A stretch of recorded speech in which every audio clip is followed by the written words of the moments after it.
amazing instrument. It has developed into an incredible voice in today's music.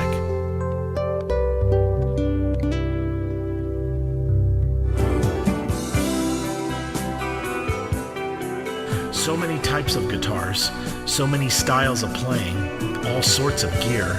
How does one make their voice be heard as a guitarist? My name is Jeff Floro, and welcome to All About Guitar, where we talk tone, we talk technique, we talk gear.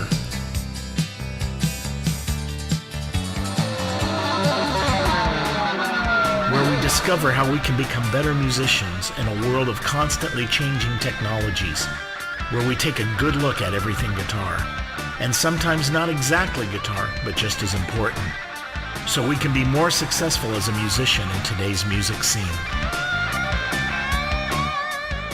So sit back and relax, and let's explore all about guitar.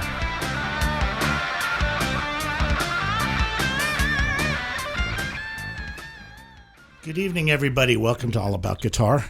We have a full house tonight, both people and guitars, and I'm really proud, and this is something I've been toying about a long time to do, and that is a series of guitar shows talking about a certain aspect, in this case, Gibson guitars.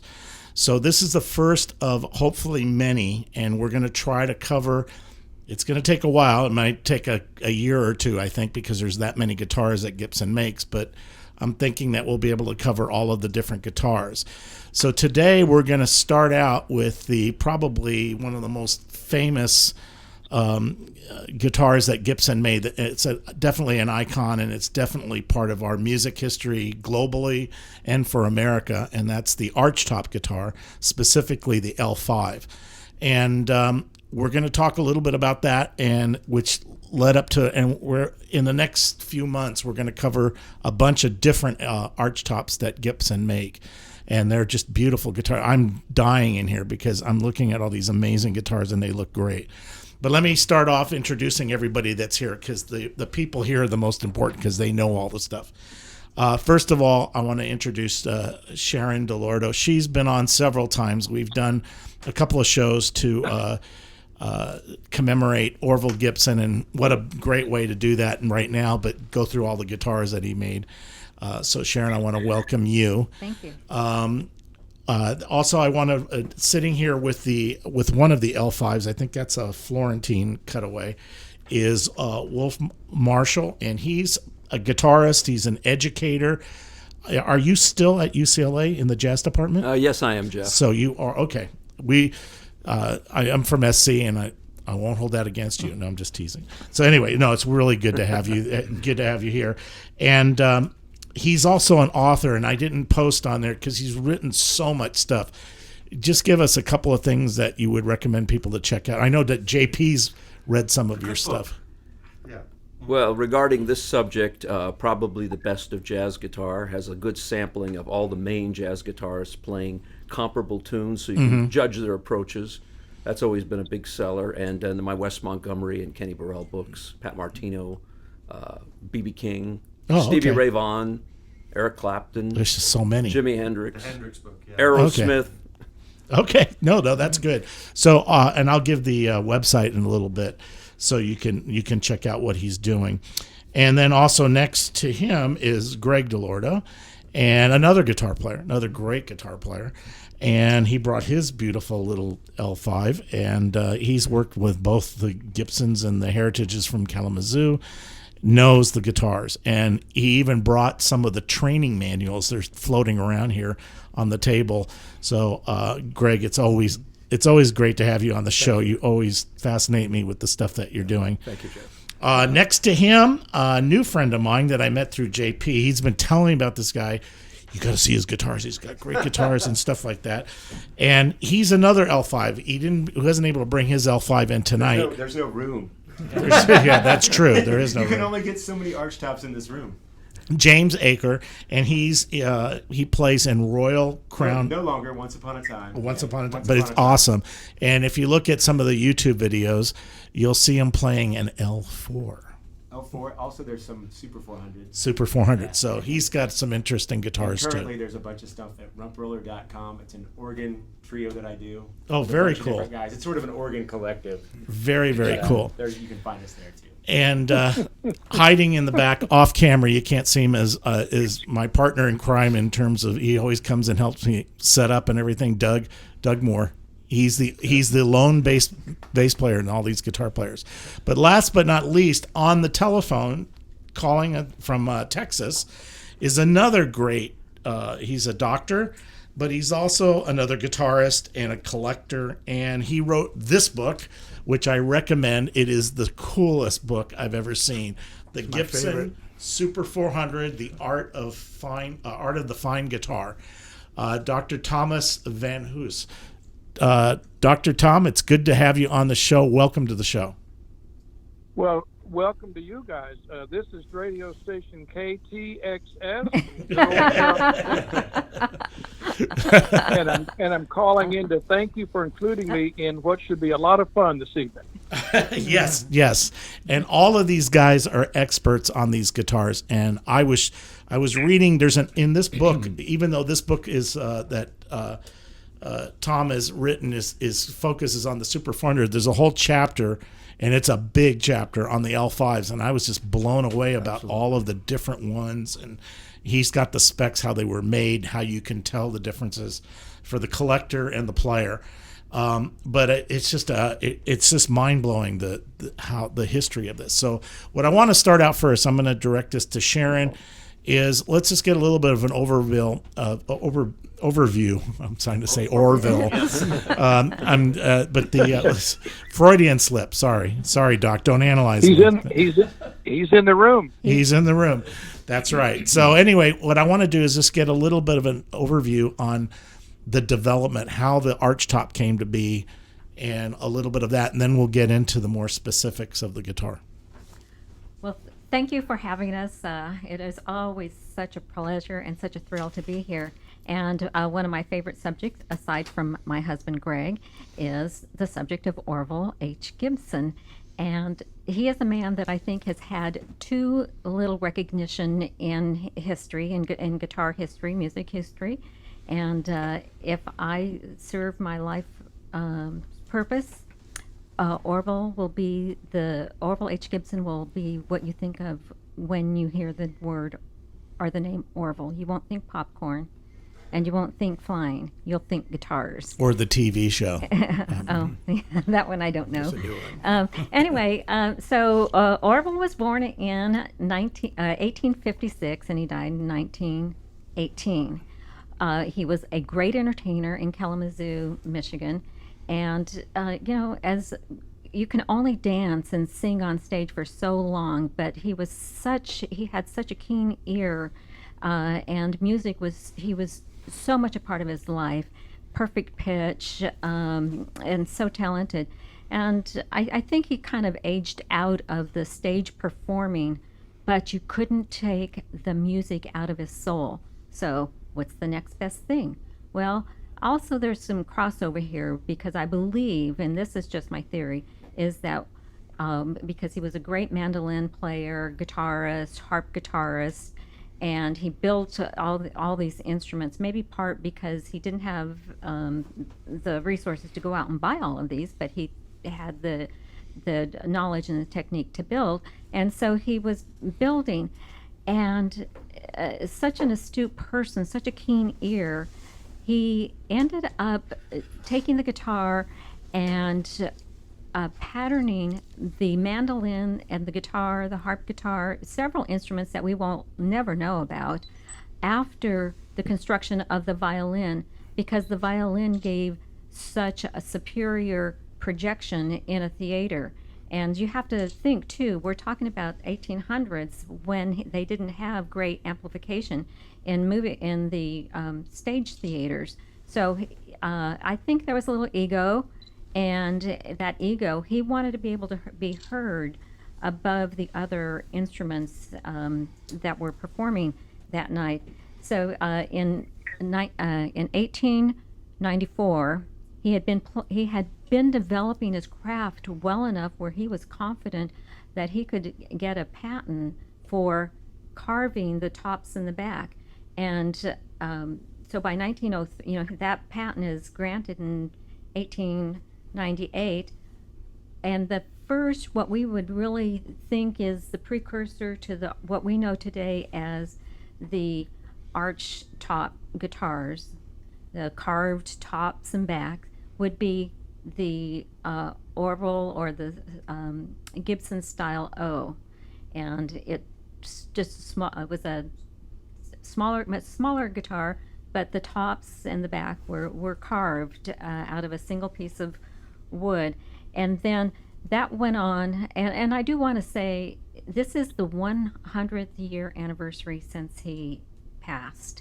And I think part of just this gathering of absolutely incredible musicians and the interest in the carved guitar, that is part of his legacy. He did something in the late 1800s that survives today and is greatly loved by many musicians. So we had the 1902, the first Gibson catalog that came out when he sold the rights to his patent in his name in 1902. The company is what most people know about. That they came out with their first catalog in 1903, and there was a picture of the style O. There's like 3 versions in that. And then the company does some modifications. Because that was a paddle head in the beginning, and then the company takes the instrument and they put a scroll in the headstock, and they put a cutaway kind of thing, and so it really looked pretty cool. So it developed, the development of that continued. And then 1923-24, you had Lloyd Loar, who joined the company. By this time, of course, Orville is passed away. So everyone from later on is dealing with the company and not Orville directly. Orville was really out of the company by 1905, but he left a body of information and love to the people that were there. And so Lloyd Loar, in this carved top and back, it was called the Master Model. And then they, for a year, there was a Sweet 16, and we have a Sweet 16 tribute guitar to Orville Gibson behind Gregg over here, which actually has Orville's signature in it. And then by 1934, we have the 17-inch L-5 advanced model, and then by 1951, we have the electric CES L-5, and then this is where I will pass it on. Well, let me ask a question, and I'll throw it out to everybody. So the Sweet 16, the 16 is the body size, right? Yes, it was a 16-inch, and it was a carved top and back. And the term Sweet 16 came up in 1923 with the Lloyd Loar version of it, which was known. It's the master model, but that particular year, it was a Sweet 16 was kind of like also known as. So, so in commemoration, we did a Sweet 16 version. Mm-hmm. Now the L5s that you guys are holding in your hands right now, what's that? What's the size of the body? 17-inch advanced style, which are the 17-inch, like I mentioned, but also they're CESs because they're electric. Yeah. Okay, so I'm trying to give an idea to people the scale, because the one behind you, 16-inch. Mike, just pick it up, or James, James, pick that up and just show it to the camera so you can see it.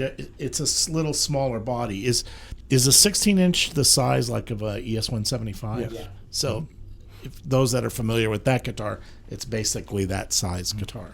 With a 25.5-inch scale. Right. Oh, does the scale change between the body size? Well, that's a larger scale. Yeah, on the Sweet 16, this one, yes. So, but okay, so let's go ahead and because one of the things, and Tom mentioned this in his book, I didn't know this, but the L5 was the first F-hole guitar. Am I correct? Yes, in 1920, Lloyd Loar joined the group. Now, Sharon already mentioned about the Model F and the scroll and the cutaway, and that guitar lasted until 21 in the catalog, and that was all those features were carried over into the L5 except for the F-holes. And when Lloyd Loar came on board, he added the F-holes to the already existing features and all that guitar had, which would have been the oval fingerboard. These were all firsts. And the angled pitched neck dove joint, the carved top, the elevated pickguard, the elongated tailpiece, the metal tailpiece, and then the adjustable bridge.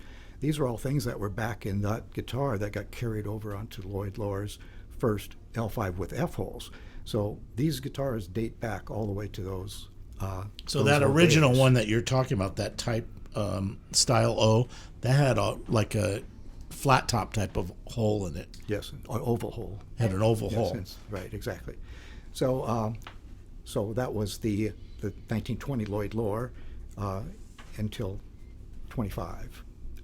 Then Lloyd Loar was no longer with the company, and then that model continued on. And then the next inversion you see is the 34 L5 17-inch advanced model. Now Lloyd, but let me get this straight, because I was looking in Tom's book, and Tom, you can chime in here. As I understand it, the L5 debuted in 1923. Am I correct? Yeah, late 1922, early 23. Okay. Mm-hmm.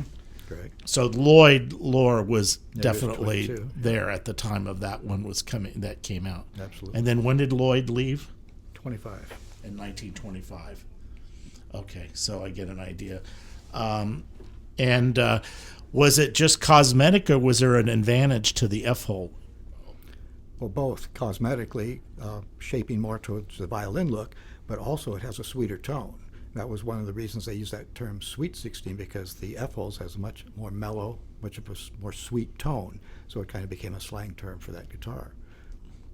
So there was a difference in Difference, right. Okay. Absolutely. And then also to go in a little bit of the differences, and I don't know, I'm throwing it out to everybody, so just chime in, don't be shy. The differences of some of the guitars. So I have a little bit of notes here from Tom, and Tom, feel free to put more info here. There was the first from 1923. The first one was a pre-war 16-inch L5. Then there was from 1934 to 1941. There was a 17-inch pre-war L5, and then post-war L5 1946 to present, and then the electric ones, the post-war L5 CES 1951 to present. Correct? That's correct. Very good. That's in a general sense. You've got the overview of the evolution. Some of the 16-inch guitars carried over until 1937. They were kind of pushing through their orders to finish those up for people. But in general, you've got it covered. That's it. So what was the different? Were there differences in the construction from a 16-inch to 7-inch besides the size? And because you mentioned things in your book about the necks and the bindings and the headstocks, the inlays. Can you kind of go through a little bit of that? And I know that's a lot to ask, Sure. but kind of. Very, very briefly, the earliest L5s had very large, thick necks. They were X-braced. No, they were parallel braced, and they had a 24 3/4-inch scale, like a Les Paul guitar, basically. As the guitar kept evolving, they went from the parallel bracing to the X bracing. The necks became a little less clubby, a little more comfortable to play. And then when they lengthened the scale to 25.5-inch, it really changed the feel of the guitar. It even changed some of the tone of the guitar to some degree. Okay. Would you say that the bracing change made a big difference in your opinion? It's debatable. Some X-brace, modern day luthiers that make archtops swear by the X-bracing, but some swear by the parallel bracing. It just depends on a lot of factors, including the most important, which is the person playing it. Always the most important. I might insert that when we commissioned this Sweet 16, even though it's an acoustic, we did order it with tap tune, top and back with parallel brace to give it that more mellow sound. So there is a more mellow sound with the parallel than the X-brace. X-brace seems to be a little brighter. A little brighter. Okay. And then at that time too, the cutaway didn't come until the electrics, if I'm correct, or did it come before that? No, it came in 1939. and those were acoustics only at that time. Although I had in my personal collection a 39 or 1940 Super 400 with a factory cutaway and a pickup. It was an anomaly kind of, but they were introduced in 1939. The cutaways. And that was a Venetian or the Florentine? The Venetian, the rounded cutaway. The rounded. Now, did that affect a lot of the sound, or was it pretty close to the other one? That's what I'm curious about. Does the cutaway affect the sound? Well, you lose some of the body when you do that, of course, and some people would say that the non-cutaways and cutaways do sound different acoustically. But again, there's a lot of variation between individual instruments, especially the old ones. The advantage of the cutaway was you could play further up the neck and play very hard to reach chords in the upper register. And there's a number of guitarists that play up there quite effectively, you know. Now, let me throw it out to all you guys here. Have you played anything that, have you played the non-cutaway ones? Oh, yeah. Oh, sure. How do you feel? I mean, well, you played with pickups, but without the pickup acoustically, do you hear a difference? Well, to me, they all sound great, but every time I play a non-cutaway, I always wish it had a cutaway. Oh, okay. No, that's true. That's why we ordered a cutaway. It does make you play different. Yeah, you know, you absolutely. definitely play like... You're limited. Yeah, exactly. Besides the difference in that, the limitation of that, but I mean, is the difference in tone, is it more just from the difference being two different guitars, or is it really a difference for that? I think it's a non-appreciable difference. Okay. I don't think it's a major difference, but it could be the guitar. Wolf, what do you think? I kind of agree. I actually have both. At one point, I had a Super 300, believe it or not. There was a predecessor to the Super 400. It was called Super 300, which was an unadorned Super 400, kind of a plainer neck, rosewood fingerboard, but a big body. Anyway, it was non-cutaway. The other one I had was an L-5 1940 non-cutaway, and that guitar was always remained a stiff guitar for its whole life. It wasn't played and seasoned. It stayed tight and, for lack of a better word, just unsoulful. Do you think that's because it wasn't played enough, or? I think it was not played enough. It was a museum item, and people treated it that way, and so it wasn't treated well. Yeah. It was just displayed, Yeah. so to speak. Okay. Okay, let me throw it back to Gregg. You had mentioned to me before that there was a guitar design. One of the L-5s was specifically designed for Wes. Can you elaborate a little more? Well, actually, Tom, I think, is the expert on that particular guitar because Tom actually was very instrumental in that. Take away it, Tom. Well, Wes Montgomery's went through a series of Gibson guitars, and he played an L-5 guitar very much like Wolf's guitar that you see with him right now. But he really liked the sound of the single pickup, and he had an acoustic L-5 with a cutaway with a little DeArmond pickup that was just mounted, kind of resting on the top.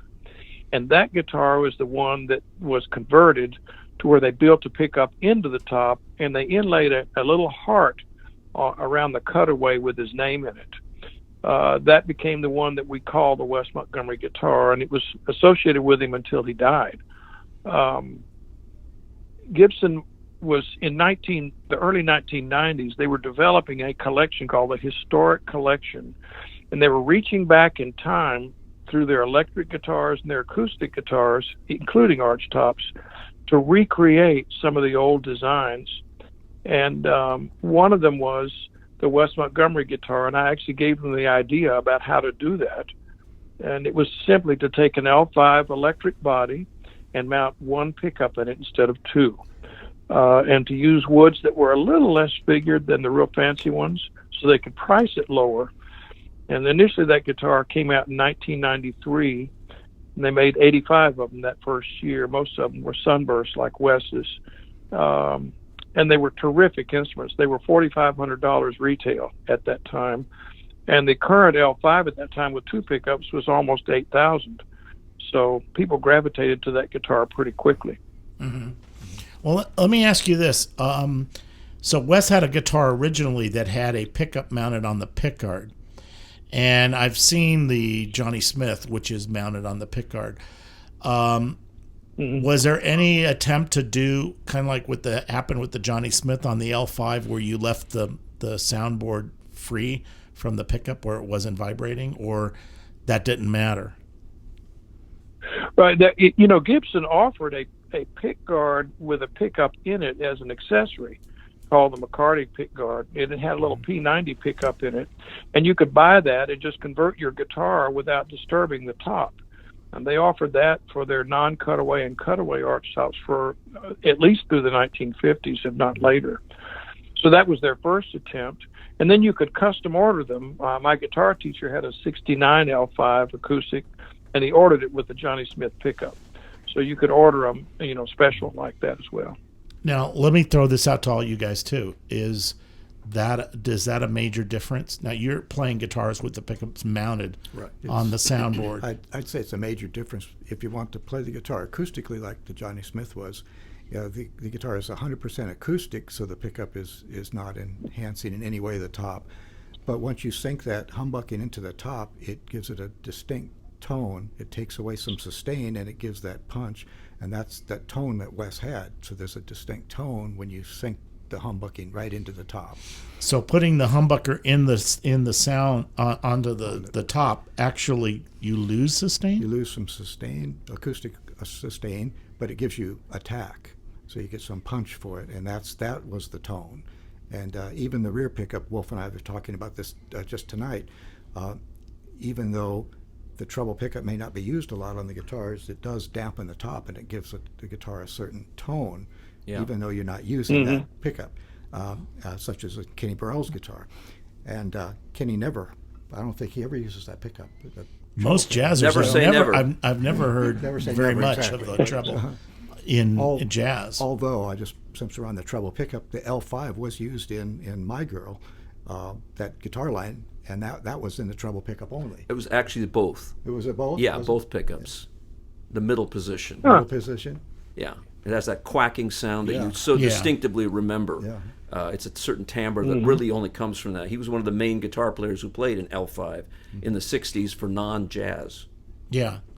There's also Jerry Miller, Moby Grape. Of course. Well, the Chuck Mangione song "Feel So Good" with Grant Geisman, he used an L5, and I'm pretty sure that's the two pickups. Oh yeah, it's exactly like this. It's just a 68. Exactly. This brings up a question to interject at the moment, because I've just been looking at, this is your L5, correct? That's got a 59 with the McCarty. The 59 with the McCarty, so there's a pick guard here, and I'm going to send this around. This is very cool. So given that, he can talk a little bit about that, but I'm also curious about the evolution of the pickup inside this particular instrument, because you're talking about going from Darmond to Charlie Christian to a P90 to a humbucker. Is that the general? That sounds More or less. Yeah. So, a question: the 39 Super 400 that you have, I'm assuming it's a blade pickup, a Charlie Christian pickup.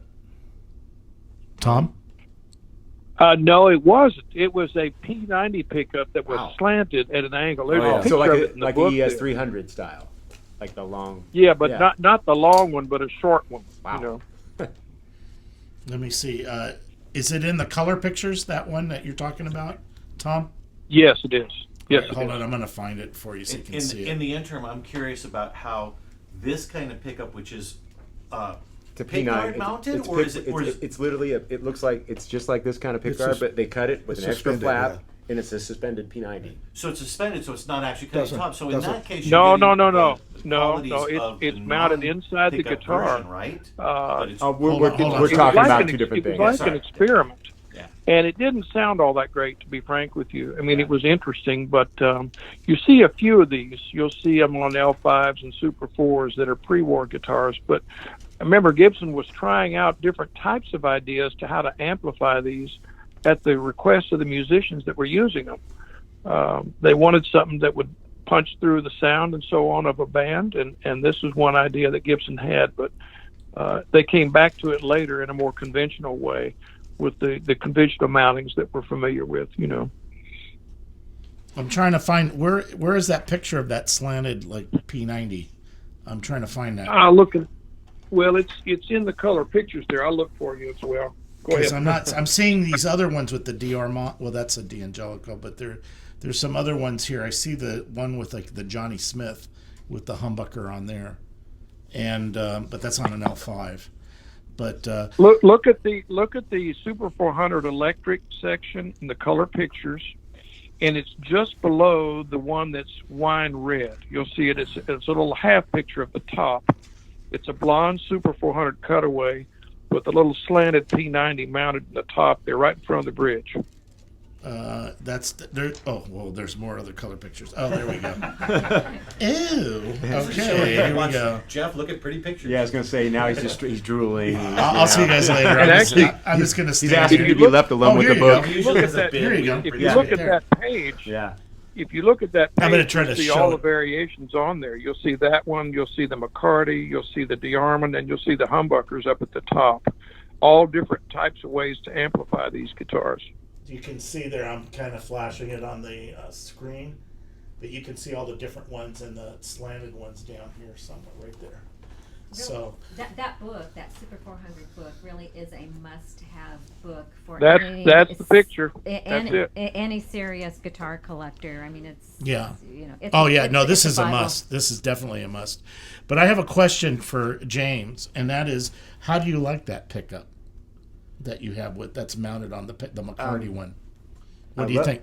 If I was going to complain about it, everybody should punch me in the nose. Like, oh, I have this 59 L5 and I don't like the pickup. No.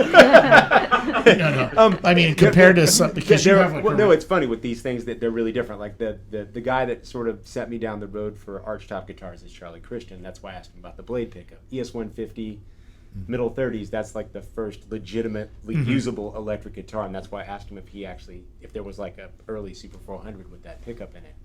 That's a sound I love, that guitar. And it actually was bolted, suspended inside the guitar. It was a blade pickup from like a lap steel that was screwed in 3 spots to the top of the guitar. The guitar was laminated. The 150s were. Then they made a 250, which was a spruce top. And I love that sound. That sound makes me crazy. But like I said, yeah, having it a 59 L5 with the McCarty on it, pretty good. Yeah. If you can do it, I recommend it highly. Okay. Well, let's talk a little bit about the tone of the guitar and go ahead and fire up the amp a little bit. Show us on this guitar, the L5 that you have right now. Do you want to kind of demonstrate the Wes Montgomery sound? That's what I was thinking. Because in this case, you can't say Wes Montgomery without thinking L5 or the other way around. And Wes was my number one hero back in the day when I first heard that. And I thought, we just again talked to Wolf. I said, when I heard that, I said I want to do that. And here that was so many years ago, and I still really don't do it. But one of the things that for me, selling Gibson guitars and heritage guitars and being a player and doing clinics and all the things, is you know the guitars. So there's a certain tonality that an L5 has that at the time of this training manual that I have in front of me, they didn't have heritage guitars, so they said there was not a comparative model. And one of the tones that comes up here is the tonal definition of an L5 in any key or any inversion. And one of the things that Wes did that was really unique was the double octaves on Bumpin' on Sunset. And I'll just do a bit of it so you could hear the tone, but only these guitars do that.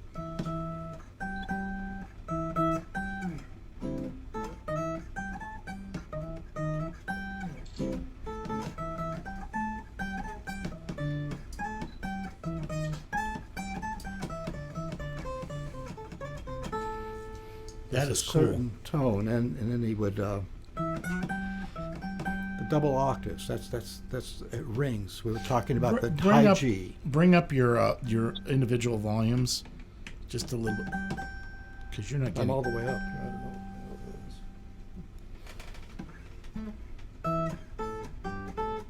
But you hear the clarity, and that high G has a ring to it. It's also noticeable in Road Song on Wes's solo.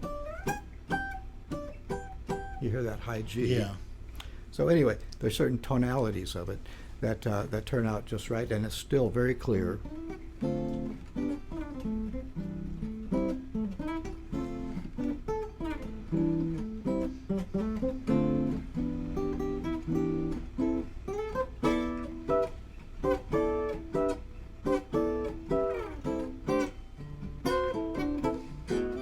check your connection, because you had a lot more gain. I sure did.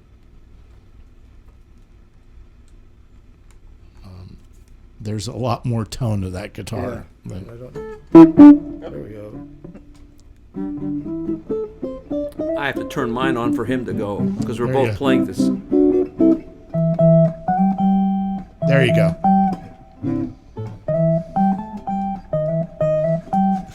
Almost sounds like one of those pedals that does the octave. Sacrilege. That tone That's an is just interesting a- sound. And then, like I said, the high G on the road song. You hear that?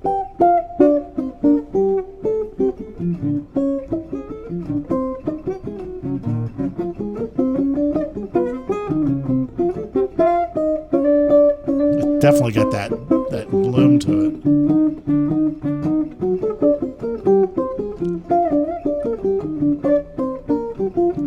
Now, Gregg, give me a little chord melody type of thing, just to show the clarity of how clear it is.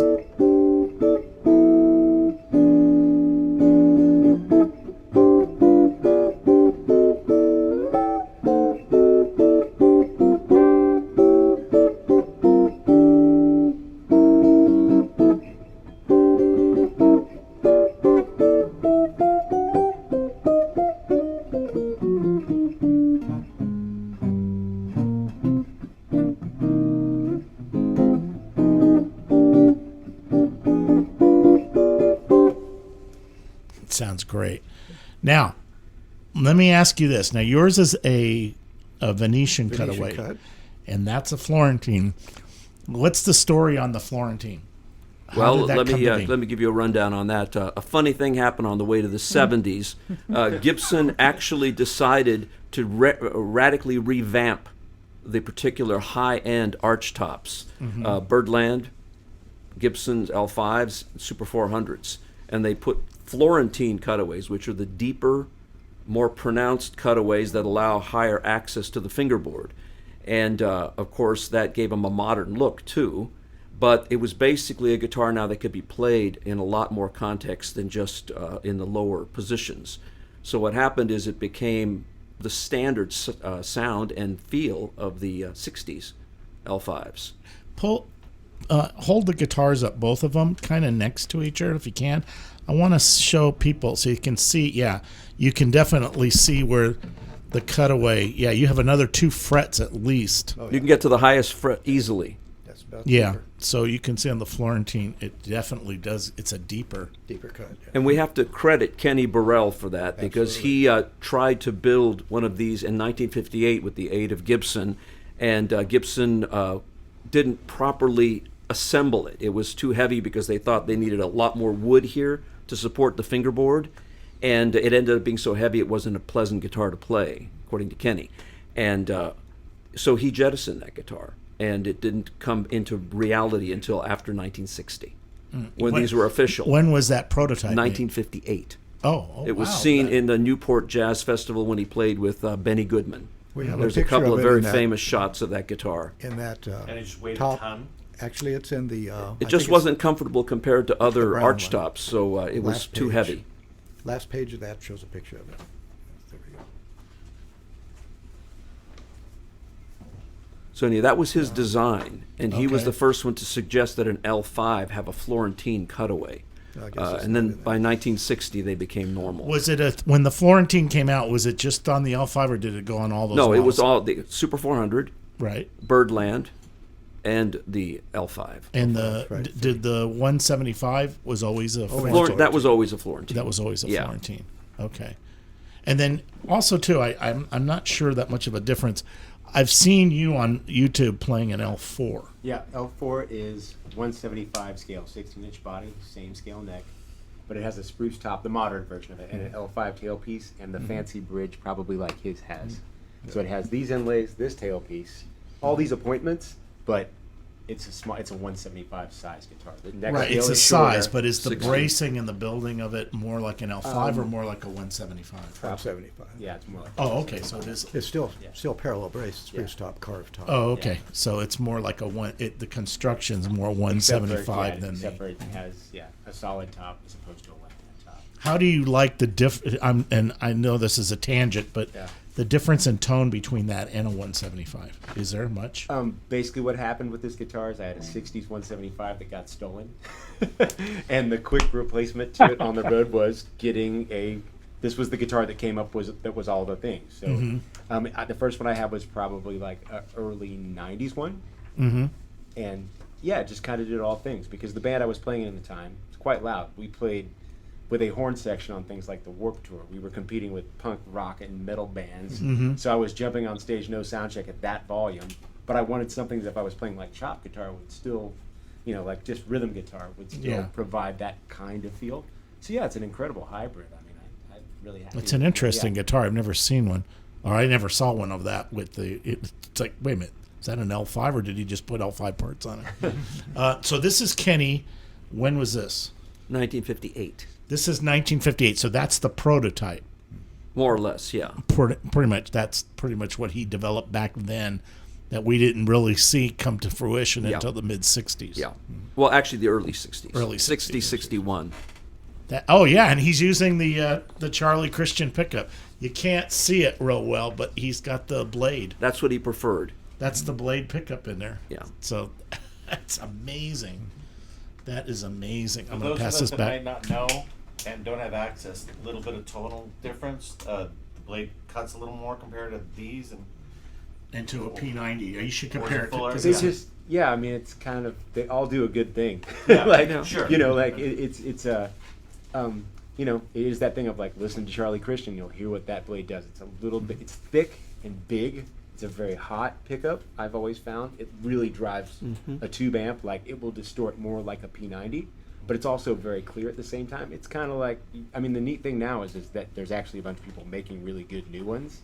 So you can have a chance to have one and put it in any guitar. There's guys making them that fit in a pick guard. In 1978, they actually made a Charlie Christian ES-175 I with have one- the last of those I have pickups. I have one of those too. Yeah, me too. and I have heard he actually put one in a Telecaster, right? That's like a Yeah, thing, it's a so- Lawler in a Telecaster. A Lawler and yeah. Telecaster, yeah. Which was not necessarily uncommon then too. A lot of Western swing players electrified. They took them out of steels and put them into Telecasters.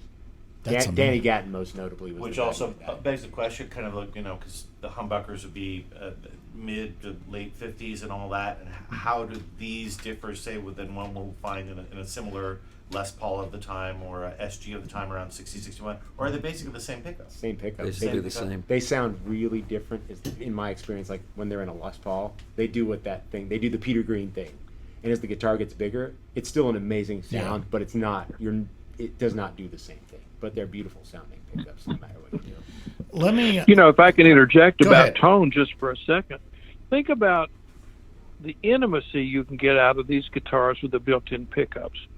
The way Wes played with his thumb, or you use your fingers, or even a pick. When you play over that front pickup, you can get the most lush and beautiful sound at low to moderate volume. There's nothing like it. And the L5 is dialed in completely to that sound. Yeah. Now, have you guys noticed a difference? You were talking about pickups. I've noticed the difference between gold and chrome plated. They do sound a little different. But I got a question for you, Tom and Wolf.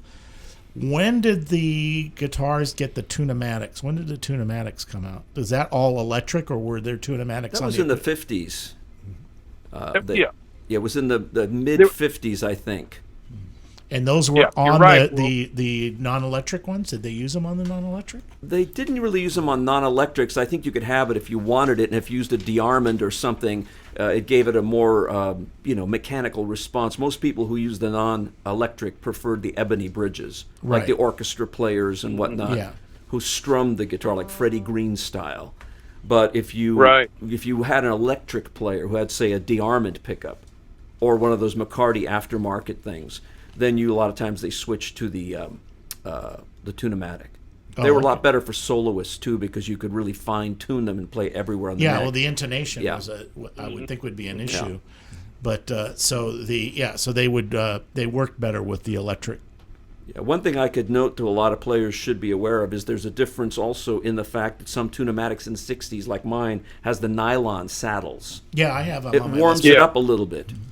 Yeah, It I have it warms on my it up a Les little Paul, bit. but it's Yeah. people said you're going to lose sustain. You should change it, but it sustains. I'm sure this sustains fine. Yeah. Well, all the parts should sustain, and there is some merit to that. But still, there's graphite. I have a couple of graphite saddles on my tunomatics. I like the ABR one. That's the original tunomatic that Wolf has on his 64 there. But the graphites are not stock. That's a mod. They're not stock. It's, Yeah. it's an upgrade, but it works great. And if you don't want that brass insert like that, was after the nylon. They went to brass. He has Wolf has the plastic, right? Those are It's the nylon. The nylon, yeah. Nylon. And then what This do you is have brass. on? You have the brass This ones. one's brass on this. Okay, and his Super 400 has the nylons. Yeah, because it's a 66. That's still for that period. Yeah. No, I like them. I haven't Yeah, had they any have- desire to change them on my Les Paul. That's for sure. They have a sound of their own. Yeah. They're made for it. It's all dialed in. Yeah. Now the guitars that are made now, and I'm throwing this out at all you guys, the ones that are now, because you can order an L5, it's through the custom shop. Are there any differences? Are they made, or can you ask? Because there's so many differences in some of the bracings. If you go into Tom's book, the necks, the way the necks are, the how many ply, the layers, and then also the binding and the shape. Can you pretty much order any year, or is it different now? Well, if it's They're evolving because they have totally new ownership and new management from the top on down. So I think we're going to have to wait and see, but their emphasis right now is on top quality. I think what we're going to see is a gradual rollout of these fine guitars like these that take a lot more time to make than the Les Pauls do. And they're not as popular, but they're extremely fine. I think we'll see a nice rollout of some standardized features on the L5, the Super 4. Plus, you can order some custom features like a single pickup or maybe a Charlie Christian pickup, things like that. But I think it's still Gibson now is in a work in progress state. But the talk is they're going to be really, really good and real consistent going forward, like they used to be. Yeah. Well, when I saw at NAMM, the guitars were beautiful. They got the necks right. Now, let me throw this out. We're almost out of time, and I want the guys to play something to take us out on these beautiful guitars. You got to hear them. Real quick, what do you think is the golden year for L5s? Each guy, I know it'll be a different opinion, but I'll start with you, Tom, and then we'll just go around the room. There's two areas to look at. One, if you're talking acoustic L5s, then I would say in general the pre-war acoustic L5s are probably going to be your best. If you're talking electric L5s, I would say 58 through probably 64 are the ones. Okay. All right. Wolf? I completely agree with him. This is a 64. I have a second 64 at home that has the wooden bridge, and they're both excellent instruments. I find that after 64, there's a transitional period that started to happen with Gibson, and they did some experiments like thinning the neck width small. down, and those types of things, and messing with the pickups a little bit. They didn't make the PAF style anymore. They made what's called T-tops, and the tone changed a bit. Okay. Gregg? Well, I have two different versions. My first L5 was a 56 with the Alenico staple pickups. And that was a beautiful sound. And that, oddly enough, came with a Charlie Christian. Not came with, but it had been modified.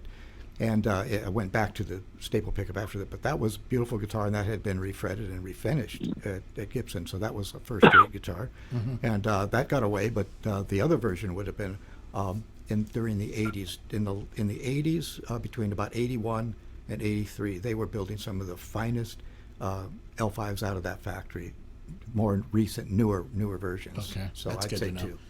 And Well, I think the most iconic guy is Wes, so we're going to go with that PAF 59, 61, but I'd also say the staple pickup. Also, don't forget that Scotty Moore played with Elvis Presley. Yeah, absolutely. You know, if we're going to think of this thing in iconic sense, you know, I was thinking about who are the guys that played L-5s, and those were the two guys that I was meeting. Like lots and lots of great guys that played it, but I was like, there's two guys you can think of seeing the guitar, the pure aesthetic of it, you know, Yes. and the way that they sounded, you know. But yeah, I don't know. But I think even if you have one from the 70s and you love playing it, there's good ones from No, the I'm just saying, 70s. but congratulations across the board. Yeah. You know, like, You can't, Joshua Breakstone plays a 70s model, and it sounds fantastic in his hands. Same with Bruce Foreman. He plays a later model. And Well, they both Well, get I think Lee now has a newer one. He has a Lee Ritenour? Yeah, he uses a newer one, and he has a signature. Model, Yeah, he has a right? signature model after his original, I think. I Although would he had always full- say you can't go wrong with a Kalamazoo L5. That was my main thing. And then, Amen. then we saw some great things come out. As a matter of fact, this one I have here is a Hutch model, 92, and it's one of those magic ones. So that's why I have it. But can't go wrong. Sharon, you want to say something real quick? I just wanted to not forget that today is a very special day. It is April 1st, and today is the 34th anniversary of Heritage Guitar. That's Orville Gibson's second progeny as far as guitar companies. And the Golden Eagle over here is their version of the L5 for the most part. And then I just want to also just acknowledge that we are in the 125th year since Orville's patent. So Gibson Guitars is celebrating their 125th anniversary this year, as well as this being the 100th anniversary of Orville's death. So I just wanted to make sure that his two progeny got their.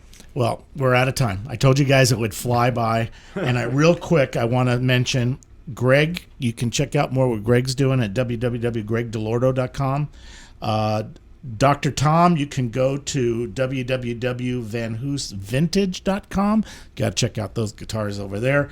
For Wolf, it's www.wolfmarshall.com, and you can see all the books and all the stuff. And do you have a site? Well, the best thing that's current is rumproller.com. Rumproller.com. So check that out. Hammond B3 Madness. Very, very cool. And some guitar and drums to boot.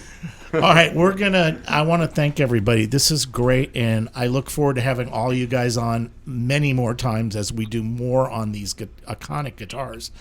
And also, too, I know you're over in Texas. Dr. Tom, thank you so much for being on the show. I really appreciate it, and this book is great. Well, Absolutely. Thank you, Jeff, and thanks, guys. We'll say signing off from Station TXAS in Carrollton, Texas. What we're going to do is Gregg and Wolf are going to play a little bit and take us out. Just go, and I'll just fade you guys out as the show ends. Everybody, thank you so much. Stay tuned. Probably in a couple months, we're going to do another Gibson show, and I think the next one up is going to be the Super 400. So Give you an intro. everybody, thank you again. Doug, JP, thank you, and we will see you next week. Go ahead, guys.